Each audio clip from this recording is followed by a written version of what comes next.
Good morning, Chair City Church. How are you doing today? It's just so good to see you. It's been a peculiar week. Um, what was unusual about it, or peculiar, wasn't as much what was happening, it was the volume, the amount of what was happening, the ending of this last week into this week. My life, Christy and I, we wound up intersecting into the lives of people in just very painful situations, just that involved tragedy, great loss, massive disruption to life of the highest order. And as I interacted with these persons, their families, their friends, I kept saying to myself, Dave, remember you are a spiritual being. Dave, the people you are talking to who are suffering, who are in pain, those before you, they are spiritual beings. You must process and take in all that you're seeing, Dave, through the lens of being a spiritual person. Your beginning and your end is not dictated by a bunch of non-animated cells and tissues that were derived from some bacteria. That's part of your biological makeup, but it's not the core of who you are, Dave. I am much more than that. You are much more than that. The people around us are much more than that. We are all spiritual beings, and you and I want to see life through that lens. Today, I want to share some spiritual truths that I think are significant and have the power, the potential to change your life, to bring great benefit to your life should you embrace them. What we read about today, I think my view is it's a gift from the Apostle Paul, an opportunity for us to live life in so much of a greater way and lend us to a greater understanding of the value of us being spiritual persons. I didn't want to say being twice. Now, what you're going to hear, these truths and principles, run counter to so much of our thinking, our common sense, if you will. But what it does is give us a heavenly perspective, and that's what we want. Really, that's what we crave inside, is this heavenly perspective, because we are spiritual beings. So we're going to jump into Philippians chapter 1, verse 12. The Apostle Paul writes, "Now I want you to know, brothers and sisters, that what has happened to me has actually served to advance the gospel." So what Paul's telling us here is God is always working in our lives. He's saying, I want you to know, brothers and sisters, that what has happened to me has actually served to advance the gospel. Now, first question is, what happened to Paul? Well, as a result of him traveling with friends about the city, preaching, sharing the gospel, Paul was arrested and placed in jail. More accurately, specifically, under house arrest. Now, most would think then and now that this is a terrible happening. Why is this happening to the Apostle Paul, of all people, who does so much good for God, for many, and God has used in such incredible ways? This is a bad thing. It is a bad thing. And then Paul writes in Philippians chapter 1, verse 13 through 14, Paul says, as a result, it has become clear throughout the whole palace guard and to everyone else that I am in chains for Christ. And because of my chains, most of the brothers and sisters have become confident in the Lord and dare all the more to proclaim the gospel without fear. Paul says, what you think might have stopped the gospel from being shared has actually advanced the gospel. Well, how? Well, meaning he's giving this indication, this proclamation, something great, something good is happening. He's not looking towards giving his attention to something bad that has happened. I'm still going to hold that being arrested and put in chains is a bad thing. But Paul's saying, yeah, but Paul's talking about the good thing, the great thing. Look what's happening. What? Well, Paul tells us his audience, is now Roman guards, Roman soldiers. That's who he gets to preach to share the gospel with. As I mentioned, Paul's under house arrest. Some of you are familiar with wearing monitor bracelets, if you will, right? We're Chair City Church here. Well, they didn't have such equipment back then. So instead, a person was put, under house arrest, put in shackles and chains, and then a Roman soldier, a Roman guard, would be placed with them in case they would decide they were going to leave or escape. And that sounds like a bad thing in every possible and reasonable way. It's a bad thing. Though Paul isn't dwelling on where he can't go and what he can't do. He's giving his attention to the opportunity of sharing the gospel with the Roman soldiers. And he says, as a result, it has become clear throughout the whole palace guard and everyone else that I am in chains for Christ. This is a good thing. Paul says it's happening, all this is happening because of my difficult circumstances. Paul wanted to advance the gospel to people who did not believe in Jesus. This was his call on his life. It's our call on our lives as well. And what Paul is showing us here today is that in the midst of all that suffering and difficulty, God was working in Paul's life. And in the midst of our suffering and difficulty and confusion and trouble, God is working in our life. He was, he is, and he will continually work in our life for his great and good purpose. Paul says, because of my arrest, most of the brothers and sisters have become confident in the Lord and dare all the more to proclaim the gospel without fear. So here's another thing that Paul's saying is happening that is good.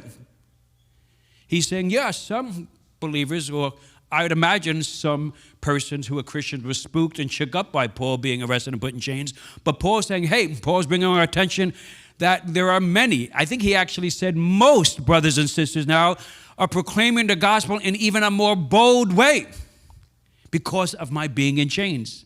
Wow. And then there's another positive thing going on, an extraordinary thing that's happening, but Paul doesn't mention it at all. And yet it is most significant. You see, when Paul was in prison at that time, he would go on to write the book of Philippians, which we're going through, the book of Ephesians, and the book of Colossians. We call it the book 3 letters, actually. And those 3 letters, those 3 pieces of literature would change the world as we know it. It is uncontestable that those writings have positively affected the lives of billions of people over 2,000 years. Wow. Wow. God was working. God is working. Yes? And consider this question. What if Paul had gotten out of prison? What if he was spared prison? And what if Paul was able to roam free and go about his business and do what he was doing and what, he had planned to do? Going around the city, sharing the gospel of Jesus. Cool. Are we to assume, or would you even think, that the same number of people would have been reached as the number of people that the letters of Philippians, Ephesians, and Colossians have reached? No way. No way. No. Paul, being in prison there, on house arrest, captured, enabled him the time to write these 3 letters, which have literally transformed the world. And this is what God wants to see, that he's always working. That our ideas of right and wrong is often in conflict to what God is doing in his plan. Or at the very least, our idea of right and wrong is limited to God's scope of who he is and what he's going to do. We reasonably and rationally think it's good.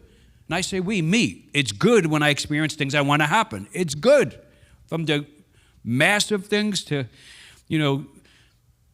positive things happening in my children's life, emotionally, physically, relationally, to the little things like the Steelers having a great draft. They did have a great draft. Yeah. Or it's a bad experience when things happen that I don't want to happen. You know? But maybe, what we want to know is whether I think it's bad or good. Whether it is bad or good, either way, God is working in my life. Because this is spiritual thinking. This is true spirituality, and this will resonate in the depth of our being. It would be our anchor, because we are spiritual beings, that we trust that God is working in our life, regardless of how we feel about circumstances, good or bad. Some of you are going through some challenging things, painful things right now. Truly, this has been a hard week in our church. Our church is not a building. Our church is people. We're a community of people who follow Jesus, and some in different ways, and some soon and new, and some for decades. But we are a people, human beings. Last Sunday, Christy and I was with Rachel and her children. We took them out to eat and spent time with them after our services here.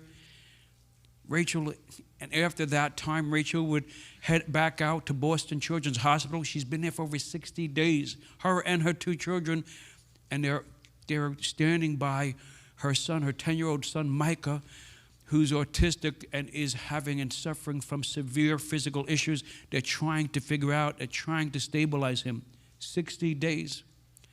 This past week, we've had 2 families lose children. Yeah. Heather and Steve saw their daughter Savannah, age 31, pass on. I can't fathom what it would be to lose one of my children.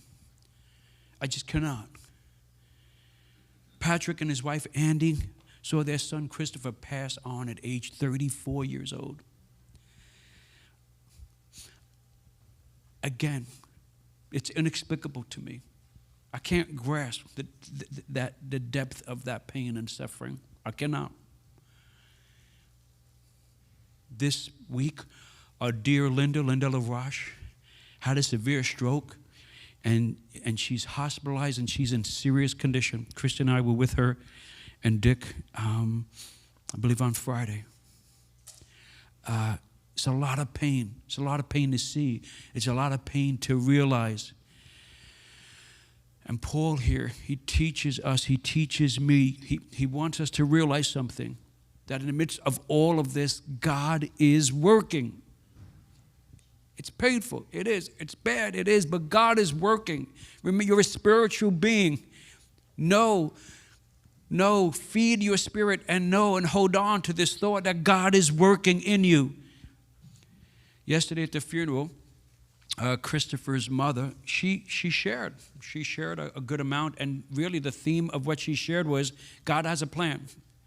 From the moment my son was born, that plan wasn't my plan. I had one plan, God had another. Through his life, I had one plan, God had another. Continually, I see God has a plan, and he still does, and that plan is not my plan, was not my plan. But God had a plan for my son and for me, and I trust in him. You see? And when we trust in him, we lean into him. With our sorrow and with our pain, we lean into him, and there we receive peace and comfort. Peace and comfort, a supernatural peace and comfort. As Paul will share later on in this letter of Philippians, that highly likely I will probably hit this portion of what he wrote in the coming weeks. Paul mentions a peace, this peace. And it's a peace that is beyond human understanding, he says. Do you understand that? Like, you can't imagine the peace that we're talking about here until you experience it, until you own that, until you interact with that and absorb that as a spiritual being, not rationally, not intellectually, not in a cliche, not in a platitude, but you experience this. You can't even imagine it. But it is a supernatural, divine peace that resonates into you and feeds your spiritual being. It is a peace that transcends circumstances. It's just supernatural and wonderfully effective. We want to believe that God is working, and he has a plan and a purpose.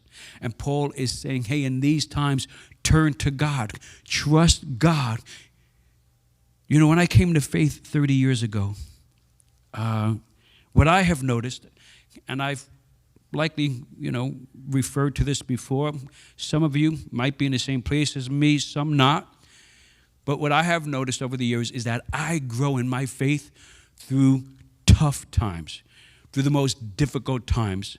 I'm glad to have the times of happiness and things are going really well. I'm just super glad. God, in case you're listening, I love him. Man. Though the reality is, the undeniable reality is, I have grown most in not my faith as a human being, my emotional regulation, my ability to be honest with myself and notice people around me. Just as a whole, I have grown so much through the most painful, difficult times in my life. Now, I get it. There are sayings, expressions, things like what doesn't kill you will make you stronger. But, I don't know about that. Because it might not kill you, but it kicks your butt, right? I mean, it busts you up. It hurts you so bad. It does. You're not like, waving a medal and, somebody's interviewing you in front of millions of people. You're hurting. You're sad. You're in pain. You're confused, mad. You're busted up.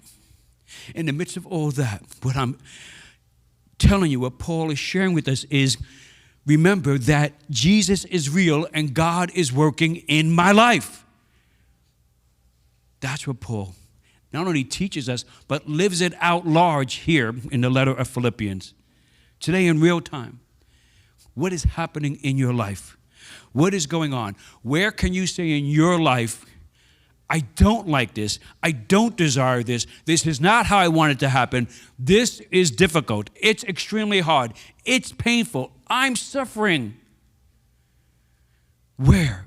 That you can say that and at the same time attach this thought, this belief, but I know that God is working in my life. But I know that God is working in my life right here through this and right now. God has a plan. Paul goes on to write in Philippians chapter 1, verse 14 through 18, and because of my chains, most of the brothers and sisters have become confident in the Lord and dare all the more to proclaim the gospel without fear. It is true that some preach Christ out of envy and rivalry, but others out of goodwill. The latter do so out of love, knowing that I am put here for the defense of the gospel. The former preach Christ out of selfish ambition, not sincerely, supposing that they can stir up trouble for me while I am in chains. But what does it matter? The important thing is that in every way, whether from false motives or true, Christ is preached. And because of this, I rejoice. Yes, and I will continue to rejoice. It's like this beautiful defiance. I will continue to rejoice. My eyes, my heart, all that I am fixed and focused on that what God is doing. What God is doing in me and through me, for others and for me. Paul says that I rejoice that the gospel is being shared. But there's a twist here that I want you to see. I do believe he's showing us this, right? Paul's still saying, hey, there's a lot of difficulty going on here, but he's not going to let the circumstances or the actions of others rob him to be dissuaded, to be distracted. And here in the midst of that, because of that, I think Paul gives us an insight, a guidance, really an inspiration into an area of our lives that many of us, I don't know, maybe all of us struggle with. And that is, we tend to assume the motivation of others. Me and you, we have a tendency to assume why someone said what they said, why this person, this group did what they did. We often, perhaps often unrealized, are assuming the motivations of others. And this is very problematic and more disruptive than you might think. You see? Paul saying, I'm in chains. And people have become bold in preaching, and some preach Christ out of envy and rivalry, meaning they're sharing Jesus from their own agenda, for their own selfish reasons, for their own ambitions. And Paul says, and others from a place of goodwill and love. But Paul's saying, you know what? I'm not affected by where these people are coming from. I take joy from this. I just take joy that Christ is being preached. I'm not going to be affected or look into or try and assume or figure out why they're doing what they're doing, their motivations. Because I am focused that Jesus is being preached. I'm focused on what I'm here for, what God has called me to do. I'm focused that God is working in my life. This is powerful. And because of this truth, Paul has joy. The whole book of Philippians, you see this theme of joy. And one of the way Paul has his joy and preserves his joy is he's not fixated on the motivations of other people. When we do that, when we run it in our mind, why they said this, why they're not doing that, why they did this, why that. Now it goes, and you know what it does? It robs you of your joy.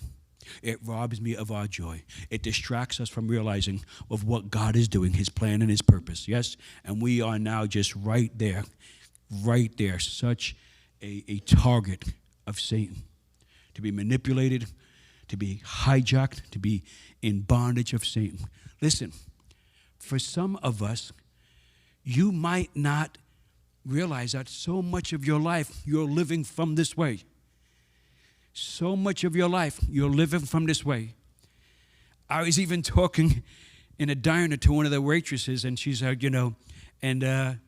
she's not a believer. We actually go back and forth joking about this, poking each other about it. And she says, well, I don't assume motivations. I anticipate.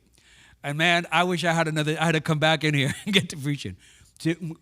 What she is saying is how many people live. I'm anticipating people's motivations. Meaning, I just don't assume, I'm concluding, I'm anticipating, and I'm governing my life from that way.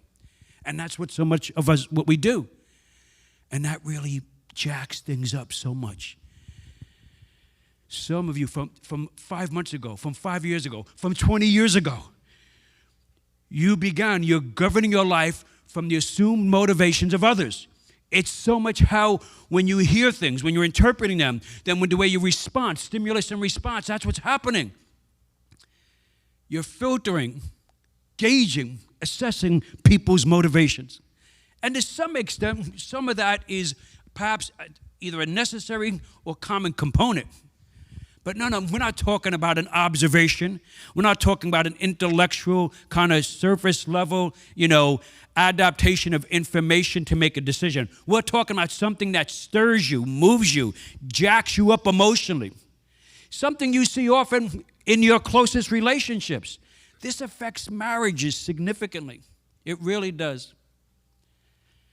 It affects so many of us. I want to get back to the marriage thing, but I want to, one of the challenges here, or let me say it another way, I do think this is a gift for you this morning, to be able to pause and say, wow.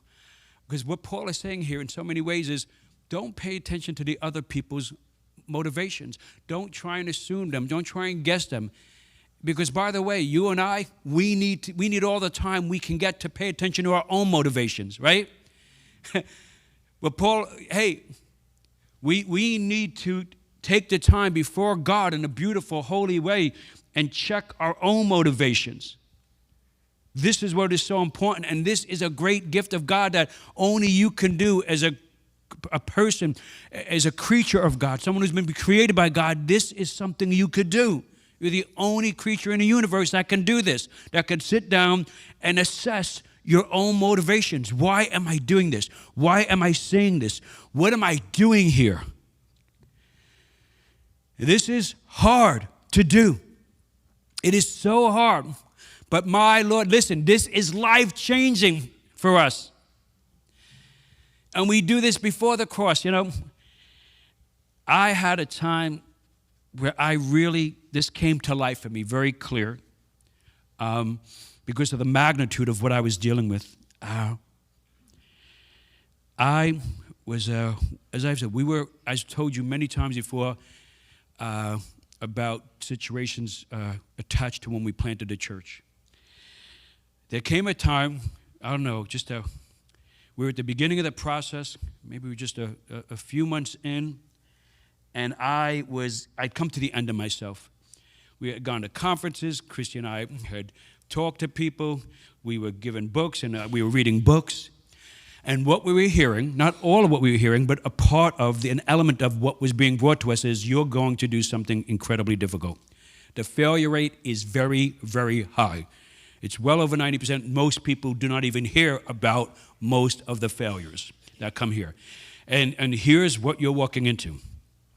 I had a man sit there and tell me and that my wife, who's one of the most pleasant, happy, positive people ever, within a year, her hair was falling out and she was depressed. My daughter, just about almost walked, another person, my daughter almost left the faith. And, people will do this to you, and this will happen, and you could suffer. We heard all these really painful stories about people who set out to start a church and what had happened to them.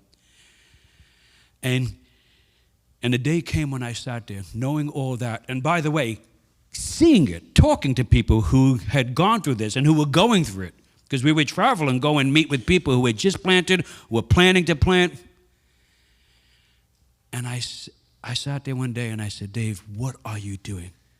What the heck are you doing, Dave? And I said, man, Dave, are you doing this, planting this church because, you struggle with authority a bit? Because, I struggle with authority. Because as I said, I just didn't value it. I didn't have an appreciation for it. I found a way to tolerate it. Because Dave, maybe you like to be a maverick guy. You don't like to, be, under and constrained. You like to do what you want to do, man. Is that why, Dave? Dave, are you doing this to prove your self-worth? Man, I was just starting to grasp that I had issues with self-worthiness.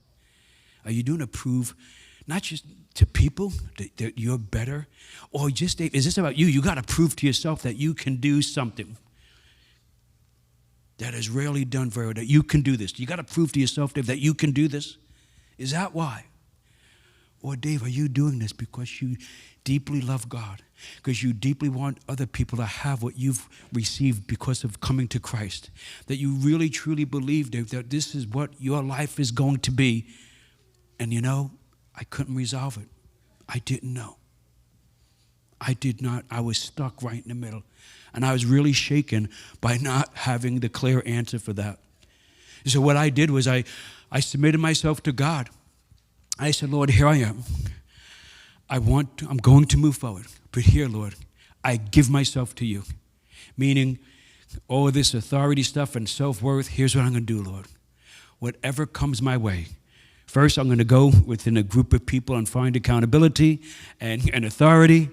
And then whatever their system is, I'm going to go within their system and follow the rules and the procedures. And whatever comes my way, Lord, that displeases me or I'm not about, I'm going to just really just kind of submit myself to and really not fight, not buck. Lord, I'm just going to continually just believe that you are with me, God. And I am trusting in you, Lord. I'm just give myself to you, Lord. And I did. And I did, and I did. And I had no idea ever how bad and how serious we would be treated. In the first service, I forgot what I mentioned about, how my name was slandered. Pastors slandered me, lied about me, mistreated me, made up things to have money taken from me. I'm not kidding you. It was severe. All of this was documented on paper, emails, through conversation with other people. I even I began to record the conversations because the way they would speak to me and insult me and make fun of my accent and say things like, me and Christy, we look like the Waltons and we're not going to accomplish anything in Gardner. I didn't say that in the first service. It was bad. It was ugly. It was terrible. And with the exception of one time, I want to be fair in front of my wife, with the exception of one time, because the first service I said I just held the whole time. One time I went over the table. But just one time. And that was because they didn't treat my wife well. And then I went over the table. Right. That's a true story. But that whole time, and even then, I recovered. Really, Christy grabbed me under the table. She did. She literally physically grabbed me, put her hand on me, and I knew it was a hand of comfort. And it was like, hey. And I just said, why am I here? What is going on? And then I shared from my heart. And I brought the Spirit of God into that room. Now, all that to say, because I'm all over the place,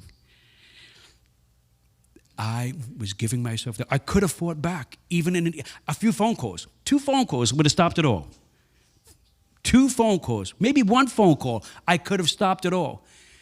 Christy and I were much more established than many of these people. We had some extraordinary relationships because we had been missionaries in this area. I mean, recordings, I could have just ended it. But I wanted to be certain. I wanted to know that I was giving myself to God. I had submitted to Him. I wanted all that was not well in me to be purged, to be taken out of me. And this was my way of doing it. I'm not recommending the method. I'm recommending a person truly giving themselves to God. And you know, the time came at the end where I decided that it was over. And I've told you this before. I decided not to plant a church. I said, okay, that's it. That's enough now. No more. I said, okay, Christy, we're not planting a church. We're not going to keep doing this anymore. I know the time. It's finished now. I have trusted God. I have yielded to Him. I have submitted to Him. And God has done a great work in me. God has done a great work in me, Christy. I see now where I was insufficient. I see where I wasn't trusting Him. I see where my flesh was kindling and crackling underneath the surface more than it needed to be. I'm better, Christy. I've grown. I'm better. I'm good. That's why we did this, Christy. You're better. I'm better. We're stronger, Christy Ray. That's what God wanted to do, not for us to plant a church. Well, as you know, we planted the church, right? Well, yeah. Well, I made that 1 phone call. I made the 1 phone call to just let the person know I'm not planting the church anymore. I want to tell you, and then you could do what you have to do with it and go to these persons. I don't want to speak to them. And then he said, well, you know what? He said, I've come to know what's happening, and I'm glad you called. And the whole thing flipped on its head, right? So where am I? Listen, Paul's saying, rather to be consumed or distracted by what others are doing, this or that. What matters the most is Jesus is shared. What matters the most is that God is doing something in your life. Yes? This is what matters. Don't get fixed on them. Because when you do, it'll be exaggerated, negatively magnified. You'll be manipulated by your enemy, Satan. Keep your eyes fixed on Jesus. Know that God is going to work through all things, even their inappropriate, improper motives. God worked through all those people. Really, God worked through all those men for my betterment. I can truly say that now. I don't. I really, there's no bitterness in me. And not because I'm such a spiritual guy, because I'm just not stupid. Look at the wonderful life I have. Look at the church we have. Look at what's happening in our lives. Even this morning, what happened in the huddle, I'll never forget for the rest of my life, and the magnitude and the way we ministered to somebody. It's just too sensitive and too precious to kind of toss it out here. Maybe another time when we're distanced from so much pain and what's going on in people's lives personally. But I said it to my worship team. I said, man, I could have went home after the huddle. Aren't you glad I didn't? I said, I was good. We ministered in such an extraordinary way. I said that everything we do when we show up is meaningful. I want you to know that everything you do, each one of us, sharing, giving, serving, everything is meaningful here. It makes a difference and an impact in people's lives, yes? Now I'm really all over the place. Okay, I'm going to say one thing. I'm going to find a way to finish this out. What I want to don't miss is marriages. This way of assuming the motivations of other people. It creeps into our marriages, and it really has a profound negative effect on our marriages. And when two people get married, they don't realize at the altar what they're saying. You could be marrying, and you likely are marrying another person who has a tendency to assume motivations. Both. And so now, let me just try to do this briefly. So when you're stuck in a place in your marriage, which we all get to. Some are stuck there longer than others. And you get to a point where, look, we got to tolerate this because we just can't communicate this. We can't get through this. And then that becomes too many areas. Now it's really worsening. And what's happening, you're stuck. You can't, and what's frustrating is it's something that seems so basic, so simple. Why can't they just understand this? And what it is you got two people that prior to anybody opening their mouth has already assumed the other person's motivation. So they're not hearing what the other person is actually saying. They're hearing their assumed motivation of the other person. Tell me somebody got that. Did I say that in the right order? Amen. That's what's going on. Christy and I, it was one of the breakthroughs we had in our marriage. When we realized this, we realized, man, we did so many different things. You know, it gets better, and finally we just realized, wait a minute, we're starting out like 10 feet underground here. We're starting out like, forget about neutral. We're like, we're 40 degrees negative because we're coming in already with these perceived, not just assumptions, actually, conclusions of where the other person's coming from, of anything they say, we attach it to that conclusion of their motivation. And we're dead on arrival, man. All right, so listen, believe what is God is working in your life. Do not assume the motivation. When someone does something in your marriage and relationships that seems hurtful or confusing or negative, do not assume their motivation. Instead, pause first and foremost, what is God doing in my life? Or God is working in my life, yes? God is working in my life. All right, let's fly. How do we get through this? I'm going to do it somehow in a few minutes. Thanks for hanging in there. Paul goes on to say in verse 19, for I know that through your prayers and God's provision of the Spirit of Jesus Christ, what has happened to me will turn out for my deliverance. Wow. I eagerly expect and hope that I will in no way be ashamed, but will have sufficient courage so that now, as always, Christ will be exalted in my body, whether by life or by death. So, as a follower of Christ, what Paul is giving you and I is something right now that we want to adopt, a spiritual truth, a reality to bring into our perspective, to feed our spirit, and that is the outcome is always the same. Listen up. The Apostle Paul's in jail. And as we said, it's not a good thing, right? And Paul says, yeah, it's not a good thing. He knows that, but he points out the good things that are happening. And he even says, you know what, maybe I'll be delivered.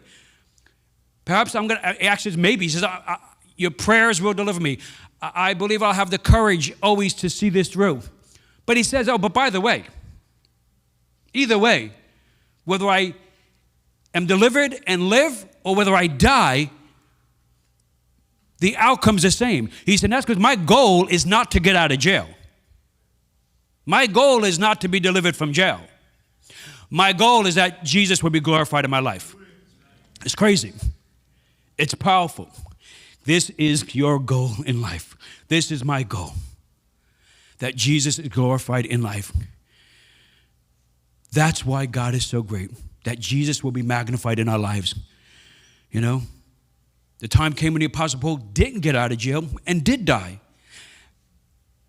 And he says in so many words, Jesus was glorified in my life, yes? Look, you and I want to know that our outcome is determined. We want to believe that in the depth of our being, that our outcome is Jesus being glorified in our life. Look, It's one thing to hold, that something is negative and it's bad and horrible. It's another thing to hold that something is wonderful and fantastic and helpful. But for all of us, in the midst of all that, what we want to know, most importantly, is our outcome is Jesus is glorified in our life, yes? Today, realize that. Every single day that God grants you to live, realize this. Every day, get up, and here's my goal. Here's how I measure the greatness of my day. Jesus was glorified. That doesn't mean there wasn't sadness. That doesn't mean there wasn't pain. That doesn't mean there's not a tear coming down my face. That doesn't mean I'm just kind of gathering myself to breathe right now. That doesn't mean that. It means that in the depth of your being, your anchor, what's fueling your spirit, how you're growing in your spirit, is Jesus is being glorified. Yes, God is doing a great work in you. And through all that, you know what? You know that you have the victory. You know you win. When you get here, when you practice these principles, you win, my friends. God is right. You win. You have the victory because Jesus won. And Jesus won on the cross when he gave his life. That victory was established then and there when he conquered death, when he defeated Satan for you, so that he would be glorified in your life. You who are out there online and you in here, that's the Jesus we proclaim. That's the Jesus we profess. That's the Jesus we love. That's the Jesus we follow. Now today, is that going to be your Jesus? Today, will you receive that victory? Today, will you receive that peace that is above all human understanding? Today, will you receive that heavenly perspective, eternal life? If this is you and you want to say yes to follow Jesus, we want to know about it. We believe that this is happening in you. It's not more than anything else. It is the Holy Spirit opening you up and drawing you close to Christ and beginning to do that great work in you. God is working in you today, out there online and in here. We want to know about it. We've made a simple way for you to tell us. When you came in, you were handed a connection card. On one side of the card, it says, "My Next Step." And if you fill that out and let us know you've begun a relationship with Jesus, bring it to the guest services table, and they will give you a gift package. Now, you can do this digitally, out there in person, and online. Online, text one word, Chair City, to 97000, and a connection, and all in here in front of you in the back of a seat. You can scan a QR code on a small orange card, and whether online or in person, you're going to see a digital card, a digital connection card pop up. Scroll down, and you'll see an area where you could let us know, I've begun a relationship with Jesus. Send that in, and in a few days, you will get the same gift package that people receive here when they go to the table in the lobby. And we will be celebrating with you. It's our mission. It's why we do what we do, to see people come to know Jesus Christ. This is it. It's why we're here. It's what we do. It will always be what we do. I want you to know this, and I'm just all over the place. In our bylaws, in our Constitution, there's something that exists in there that is very rare in any church, in that in order for me to hold my job and keep my job, people must be coming to know Jesus Christ. I put that after going through all that mess for that whole year. After all that, I said, I want that there. That if people are not coming to know Jesus Christ, if it's not measurable, if it's not noticeable, then this church needs another pastor. That's how much that means to me. That's why we do what we do and the way we do it. We want to see people come to know Jesus, yes? Will always be the greatest sign of a healthy church in my eyes. So, all right, remember, let's wrap this up. EVO team, way to go. Thanks for hanging in there with me. You are a spiritual being. Please do not leave here today without grasping that reality. You are a spiritual being. And yes, there are things that likely are going on that reasonably you do not want to be happening. But know that God is working in you. He is still working in your life, and give attention to that, especially in the hardest times. Next, do not walk through life judging other people's motivations. I didn't say you can't say, that's not a good thing, that's not a bad thing, or how do I How do I deal with this situation? I said, don't confirm, don't assume their motivations on why they said what they said and they did what they did, especially those closest to you. Yeah, people at times do the wrong things for the wrong reasons, but not always. And at the same time, you and I, we need as much time as we can get to work on ourselves, yes? I hope you're okay that I invited you into my mess, you and I, yes? Always remember, your outcome is always the same if you are a follower of Jesus. Your outcome is the same.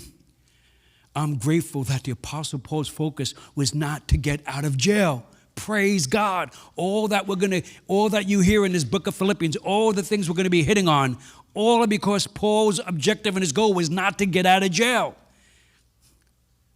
but to focus on what God was doing in his life, to focus on Jesus being glorified. That was the outcome. Today, and believe, Jesus will be glorified in my life. Everything else is context to that. Jesus will be glorified. Wherever you are in your journey of life, whatever's happening in your life, get a hold of these truths. Truly, apply them today in your life. If you do, you will have the victory. You will win. God bless you. To God be the glory.